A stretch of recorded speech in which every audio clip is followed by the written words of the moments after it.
Creating a navigation bar in WordPress using Elementor is simple and involves the following steps. Install Elementor. Ensure that Elementor is installed and activated on your WordPress site. You can do this from the plugins section in the dashboard.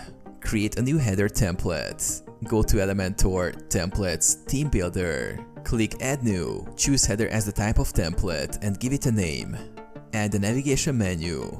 After opening the Elementor editor, drag and drop the nav menu widget from the left panel into your header section. The widget will display a basic menu, which will be linked to the menu you've created in WordPress. Customize the menu. To change the menu items, go to Appearance, Menus and create or edit the menu. Select the desired menu in the nav menu widget settings. Customize the style of the navigation bar using the options in Elementor, like text color, hover effects, font size and background color. Set the menu's position.